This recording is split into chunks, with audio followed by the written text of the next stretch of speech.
slightly smaller. So if I say swing your legs out and you're like, my dog's gonna move, just tap your feet.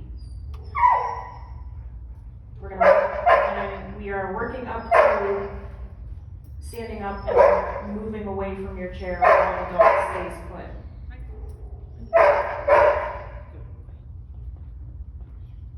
All right. Let's get your dogs back under your chairs.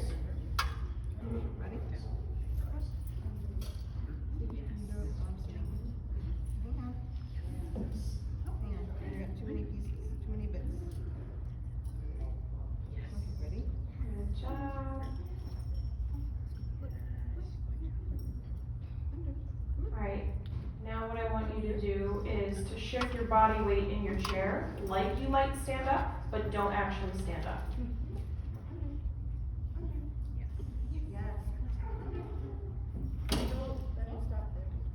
So just little body weight shifts. If you move your body, reward your dog for staying put. If they move, that's okay.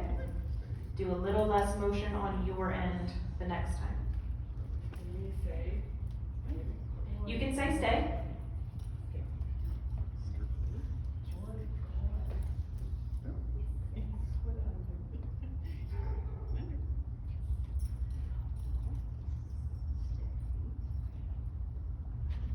If your dog is staying put with those little body shifts, watch me for a second. What I want you to try is shifting forward like you're going to stand up, but then you sit back down. If you do that shift forward and your dog stays put, reward them.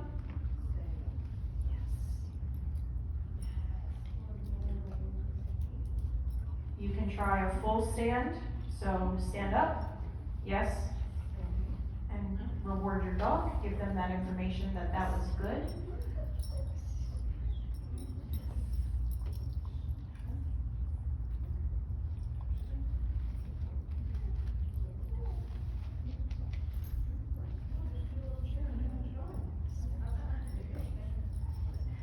You can do a couple reps of that, of standing up, rewarding your dog, and then sitting back down.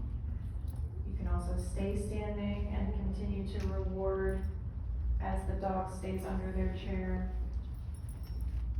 Nice job.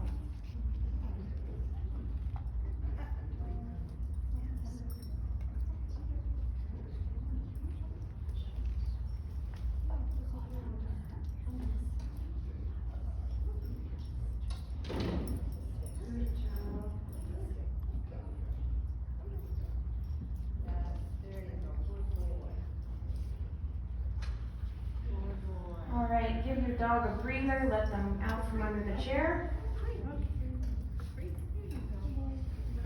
So with that, with what I was just talking you through, you could have used a stay or a wait if you wanted. I didn't cue for you to use those signals, and part of that is working on an implied stay. So if you move and don't tell your dog to stay put, but we do those little small increments of, I'm going to move a little bit and I'll reward you for staying still. That's teaching the dog an implied stay, which means when I put my dog in a position, they should stay in that position until I tell them otherwise. So I didn't have to use a stay, I didn't have to use wait, because I've taught the dog that even if I do things like shift in my seat or swing my legs or stand up, when I do those things, I reward my dog for staying still. I'm teaching them that even if I move, you have to stay in the position that I just put you in. And that comes in handy because then if you happen to forget to tell the dog stay or wait, they are learning that when I get put in a position, I have to stay still until my human tells me to move otherwise. That's a lot of self-control, so it's not something that they have to be perfect at, especially as puppies, but it's very helpful for them as they move forward in their training to learn that they don't always have to be told to stay in order to stay still.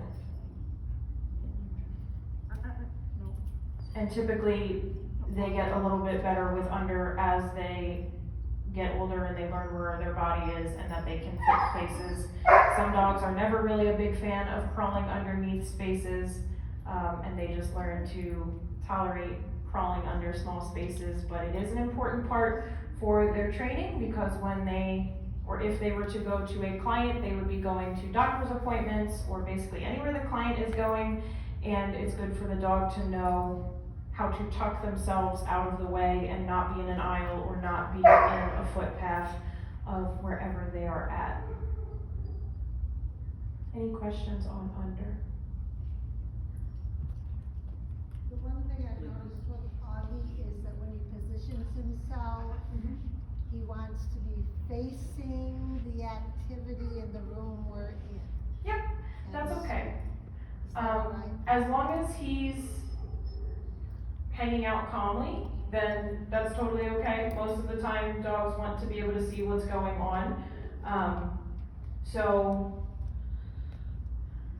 pretty much the rule with under is, as long as the dog is fitting somewhere and they are out of the way, it's okay however the dog wants to lay, especially because we are asking them to put themselves in a potentially confined space.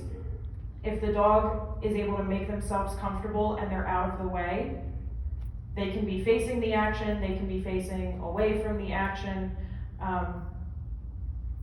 whichever way works and they fit, then that's totally fine, and that's why there's more fluidity with getting the dog to crawl under in the first place, because a lot of it is on the dog to figure out how to get under something and then also make themselves fit, because it's very difficult for us to position the dog the correct way, especially when that involves crawling under a seat or crawling under a table. So just however they fit, as long as they're under there and they're not going to get stepped on by somebody, it's good to go. It's a good question. All right.